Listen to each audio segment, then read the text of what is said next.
Jumpa dengan podcast dari Departemen Proteksi Tanaman. Sore ini saya kedatangan tamu Pak Dekan, Profesor Dr. Insinyur Suryo Wiono. Beliau ini adalah Dekan Fakultas Pertanian Institut Pertanian Bogor yang juga guru besar Departemen Proteksi Tanaman Institut Pertanian Bogor. Selamat sore, selamat datang Pak. Selamat sore, Assalamualaikum warahmatullahi wabarakatuh. Waalaikumsalam warahmatullahi wabarakatuh. Saya Yayi Munara Kusuma, kebetulan pada kesempatan ini saya menjadi pewawancara karena saya mendengar kabar Pak Suryo ada informasi menarik yang mungkin perlu disampaikan kepada saudara-saudara di luar sana. Ini saya mendapat info bahwa BMKG ini meramalkan tahun 2023 itu akan terjadi El Nino. Kita sebelumnya juga pernah mengalami ada La Nina, ada El Nino. Nah, tahun 2023 ini akan ada El Nino yang berupa kemarau yang lebih panjang dan mungkin terasa lebih berat. Nah, ini bagaimana menurut Pak Suryo? Baik, makasih Pak Yai. Jadi betul. Setelah ada rilis BMKG tentang perkiraan El Nino tahun 2023 dan akan terjadi kemarau panjang, lebih panjang dari biasanya, dunia pertanian di Indonesia harus siap-siap antisipasi tentang apa yang terjadi. Dan kemungkinan kan El Nino-nya dan kekeringannya kan itu mirip dengan tahun 2019, impornya seperti itu. Jadi betul, El Nino akan diprediksi akan terjadi, kekeringan akan lebih menjadi masalah dan dunia pertanian di Indonesia harus siap-siap. Ya, betul juga ke tahun 2019 ya. Iya, 2019. Ada implikasi yang lumayan kita rasakan. Betul. Ya, mungkin para aktivis juga waktu itu sempat ada ini perhatian terhadap apa yang terjadi tahun 2019 ini. Nah, untuk tahun ini kira-kira bagaimana dampak El Nino terhadap pertanian kita? Saya kira dampak dari El Nino ini untuk pertanian ada dua. Pertama adalah dampak langsung. Dampak langsung itu bisa kekeringan pada berbagai tanaman baik pangan hortikultura, padi misalnya. Dan yang kedua adalah meningkatnya salinitas. Kalau kering dia salinitas biasanya lebih tinggi. Karena di pantai utara Jawa Barat saja, mulai dari Karawang sampai Cirebon itu sekitar ada potensi yang sawah terkena salinitas itu 6.000 hektar ada. Jadi lebih kadar garamnya lebih tinggi. Kadar garamnya lebih tinggi yang pantai-pantai utara di Jawa Barat, Jawa Tengah maupun Jawa Timur. Jadi itu yang kekeringan, salinitas. Kemudian dampak yang tidak langsung adalah hama dan penyakit. Jadi biasanya kalau kemaraunya lebih panjang itu pengereknya akan menjadi lebih serangannya lebih berat ya. Kemudian yang kedua penyakit BLAS itu juga akan lebih lebih berat serangannya. Dan kenapa penyakit BLAS itu lebih berat? Karena pada kemarau yang panjang itu perbedaan suhu antara malam tertinggi dan terendah, malam dan siang itu menjadi tinggi dan embun lebih cepat dan lebih cepat terbentuk dan lama ininya embunnya. Okay. Terus yang kedua, tanaman akan stres dan itu akan menyebabkan stres air, terutama menyebabkan lebih rentan terhadap penyakit BLAS. Nah, ini yang menarik adalah tadi penggerek biasanya musim kemarau dia akan lebih banyak. Yang menarik adalah di beberapa spot atau titik-titik di tertentu. Kita kenal misalnya dari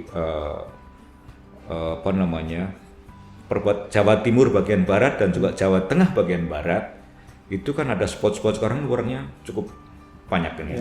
Ada Bojonegoro, Blora, Tuban, Ngawi, kemudian sebagian Tegal, dan itu ada emerging population dari warung coklat ini.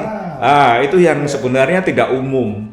Nah, ini perlu dikaji. Iya, karena kan kemarau panjang kok warnanya meningkat. Nah, ini fenomena tidak umum yang perlu kita waspadai dan itu perlu kajian yang lebih dalam saya kira.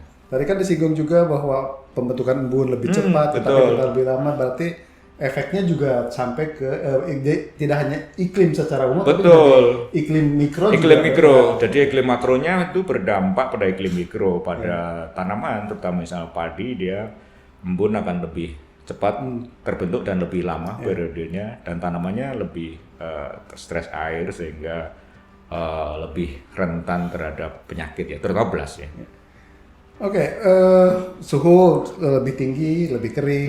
Nah, kita kan selalu melihat di antara negatifnya, tentu ada positifnya. Kira-kira ada efek positifnya? Ya, betul. Kita kadang-kadang melihat kekeringan ini juga sebagai negatif saja, itu betul. Jadi sebenarnya banyak positifnya juga.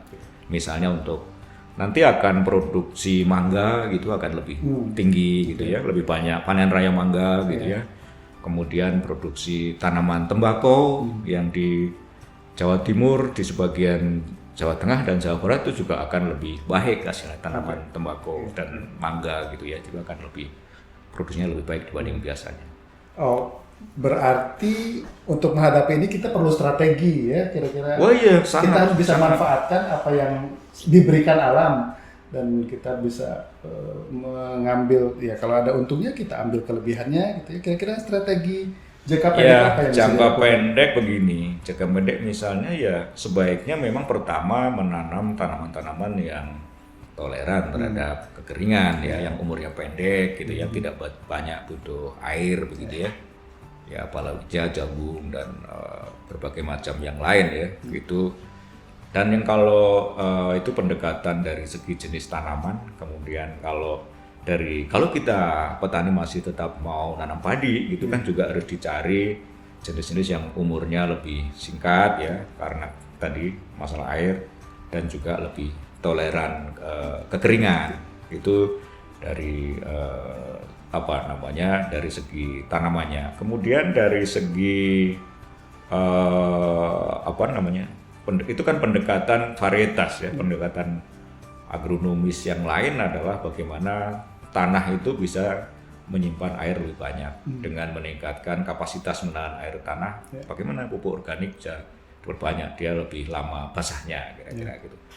Itu kalau pertama itu. Kemudian pendekatan yang lebih pada sarana prasarana, infrastruktur dan penyediaan air ya, tentunya bagaimana membuat air itu lebih mudah disediakan, penyediaan pompa-pompa kalau ada sumbernya, dan juga BBM-nya begitu ya. Nah, itu yang dari segi penyediaan air.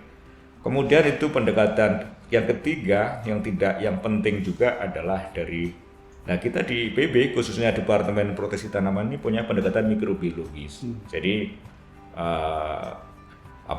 kita kembangkan ada mikroba yang bisa untuk membuat tanaman padi lebih toleran terhadap salinitas. Kita sudah uji coba di Subang, Pantai Utara Subang tahun 2021 itu cukup besar di 10 hektar di Kecamatan Pelanakan, Kabupaten Subang. Cukup baik hasilnya, dan juga kalau untuk kekeringan pendekatan mikrobiologis juga itu ada cendawan endofit yang bisa mentoleransi tanaman padi sehingga lebih tahan terhadap kekeringan gitu. Jadi ada pendekatan infrastruktur, pendekatan agronomis, dan juga pendekatan mikrobiologi. Ini yang mikrobiologi menarik sekali. Itu yang diperbaiki oleh mikroba itu tanaman padinya, atau misalnya salinitas garamnya yang diambil. Nah, itu jadi begini, ada dua hal itu kan. Kalau yang untuk toleransi salinitas ini kita ambil bakteri yang dari rhizosfer, tanaman-tanaman pantai yang dia bako, tanaman-tanaman bako, tanaman ipomoea dan lain itu yang secara alami dia toleran terhadap salinitas. Kemudian kita ambil bakterinya, kemudian diuji pada tanaman padi. Nah, mekanismenya adalah bagaimana bakteri ini pertama membuat shield atau perisai sehingga ion-ion natrium itu tidak bisa masuk. Yang kedua adalah bagaimana bakteri-bakteri ini menghasilkan senyawa-senyawa